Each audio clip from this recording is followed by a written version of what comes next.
Pocahontas was a real girl who walked around the same way we walk around. Welcome to MsMojo, and today we're counting down our picks for the top 10 historically inaccurate details in Pocahontas. You'll learn things you never knew, For this list, we'll be looking at the biggest discrepancies between how the Disney film franchise depicts the life of the Powhatan woman and what historians actually think happened. Were you aware of these movies' inaccuracies? Let us know in the comments below. Number 10. Her name. Pocahontas. What? What did you say? The name of the titular character in Disney's movies may not be the most accurate. Although she's since become most known as Pocahontas, the historical figure was actually born with the nickname Amanute. She acquired a few nicknames growing up, including Matoaka and Pocahontas. Upon her conversion to Christianity, she was baptized as Rebecca. There are a few theories as to why she became known as Pocahontas, as well as what it means. What did you tell her? I told her to listen. One historian suggests her birth name was kept hidden from the European settlers for the girl's protection, so she was introduced as something else. The name itself has been translated several different ways. Depending on who you ask, it either meant spoiled child or playful one. Number 9. Pocahontas' kidnapping. The chief's daughter had close ties with the people of Jamestown for much of her life. However, tensions between the indigenous people and the colonists led to her being captured and held for ransom during the First Anglo-Powhatan War. The kidnapping of Pocahontas is plotted and achieved as a part of creating this kind of leverage over the Powhatan Confederacy in order to maintain a certain amount of stability and peace, and also to maintain the trade, which for Jamestown means food. She spent a year at a settlement in Virginia called Henricus, during which time her father failed to return enough stolen weapons to please her captors. She converted to Christianity during this period and developed relationships with her European captors. A soul saved that helped the English justify the moral correctness of colonization. Of course, none of this is mentioned in either of the Disney flicks. You are the envoy, and I am honor-bound to protect you. And honor, Pocahontas, is the backbone of our civilization.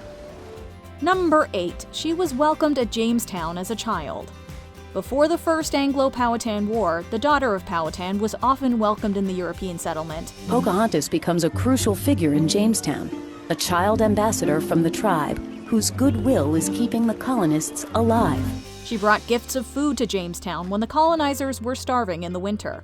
She also learned the English language with impressive speed. There is real evidence that she was functioning as a translator, as a useful and successful translator within months. The indigenous girl was a symbol of peace between the two communities. However, neither of the Disney films indicate Pocahontas played such a role. She and the rest of her people are feared by the European settlers throughout the first movie. In the sequel, she barely spends any time in Jamestown before making her transatlantic journey. Oh, yes, of course. This was a good idea, wasn't it? This will be fine. Fantastic. Number 7. Pocahontas' journey to England. The premise of Disney's straight-to-home video sequel is the titular character's trip to London. It shows her in a foreign land, acting as an ambassador, and being treated like a princess by the British people. In one night, you will have done more for the cause of peace than 100 diplomats. While these details line up with historical reports from the time, the film also takes a few liberties with its story.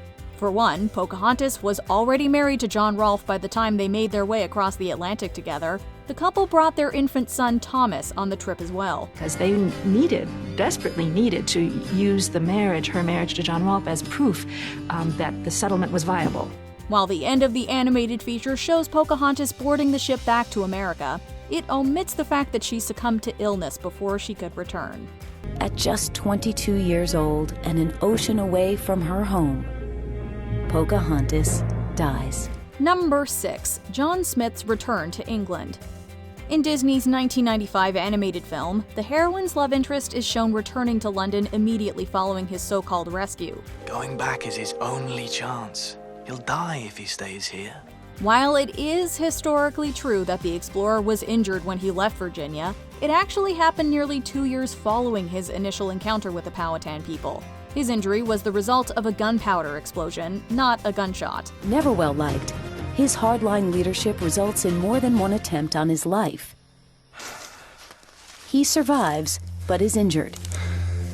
He was losing popularity among the men. It was a time to go home for political reasons. Following his departure, Pocahontas was told by the colonists that he had passed away. It wasn't until her own transatlantic voyage that she learned he was alive. Admittedly, something similar happens in the animated feature sequel. I thought you were dead. Greatly exaggerated. Number 5. Marriage to Kocoum. Inspired by a figure from historical accounts, though his existence is debated, the indigenous warrior is presented in the Disney film as a romantic suitor of the chief's daughter. However, accounts report that he was actually the Powhatan woman's first husband. Kocoum will make a fine husband. He is loyal and strong and will build you a good house with sturdy walls. Notably, Kocoum himself was the brother of the chief of the Potomac tribe. It's possible that during his brief time wed to Pocahontas, the pair had a child together. Their marriage would have ended when they were separated during the First Anglo-Powhatan War. Great Powhatan, I will lead our warriors to the river and attack. We will destroy these invaders the way we destroyed the Massawomics. While Pocahontas was abducted, he may or may not have lost his life. The animated movie also imagines him suffering a fatal blow, but under different circumstances. Is he? You killed him. I thought that... Get away from him! Pocahontas, it won't help! Number 4. Marriage to John Rolfe. While Pocahontas is remembered most for her relationship with John Smith, the historical figure was actually married to another Englishman named John Rolfe. Disney uses their romance as the basis for the 1998 straight-to-video sequel. You look beautiful. Despite what the animated film suggests, Pocahontas and Rolfe met while she was being held captive during the First Anglo-Powhatan War. They were wed after she converted to Christianity and took the name Rebecca. It was possibly a second marriage for both. This alliance through marriage was, I think, twofold. To end the warfare, but to also help Powhatan have more of an influence over the colony. Their nuptials ushered in a period of peace between the settlers and the Powhatan tribes called the, quote, Peace of Pocahontas.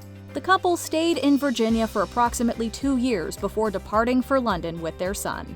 John Rolfe wrote in ecstatic terms both about the peace and about the life he was living on the farm with Pocahontas.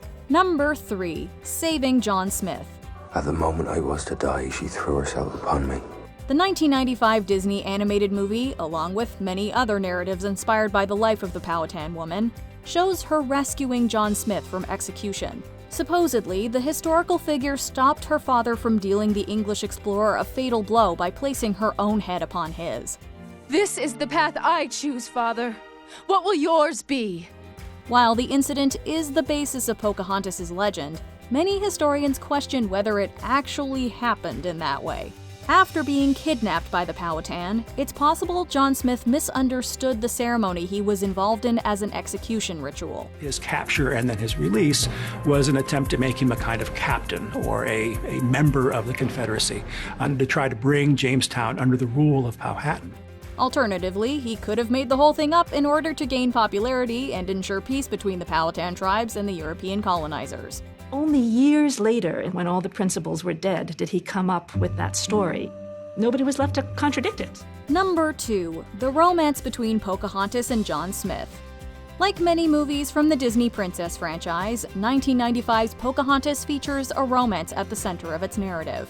Separated by a rivalry between their people, the titular character and the English explorer have a Romeo and Juliet thing going on in the film. Daughter, stand back. I won't! I love him, Father. However, historical accounts indicate nothing more than a friendship between the two. Instead of meeting romantically in the woods next to a waterfall, they first encountered each other when Smith was captured by Pocahontas' tribe. To be honest, we're not that heartbroken about this romance being a fabrication. Reportedly, Smith wasn't even that great of a person. He exaggerated stories, struggled as a leader in Jamestown, and showed violence towards indigenous people. I can't believe I tried to hug you. The British threatened and harassed them so much that Chief Powhatan ended up moving the entire village further from Jamestown, just so they'd be left alone. Before we continue, be sure to subscribe to our channel and ring the bell to get notified about our latest videos. You have the option to be notified for occasional videos or all of them. If you're on your phone, make sure you go into your settings and switch on notifications. Number 1. Her age. The biggest discrepancy between historical accounts and the animated tale is one that makes us kind of uncomfortable. Don't you think we're getting a little old for these games? In the 1995 flick, the Powhatan girl is depicted as older than she historically would have been at the time of her meeting John Smith. Although she's animated to look like a fully developed woman, in reality, Pocahontas would have been only around 11 or 12 years old. Maybe love is, deeper in the woods. Yes, Disney executives made the decision to age her up partially for the sake of building a fictional romance between her and Smith. Supervising animator Glenn Keane explicitly stated in an interview with Entertainment Weekly that they set out to make her look sexy. We're not sure why the heroine of a children's movie needs to look sexy, but okay. You think that, only because you don't know any better. Wait a minute, don't take it that... Hey! Do you agree with our picks? Check out this other recent clip from MsMojo. And be sure to subscribe and ring the bell to be notified about our latest videos.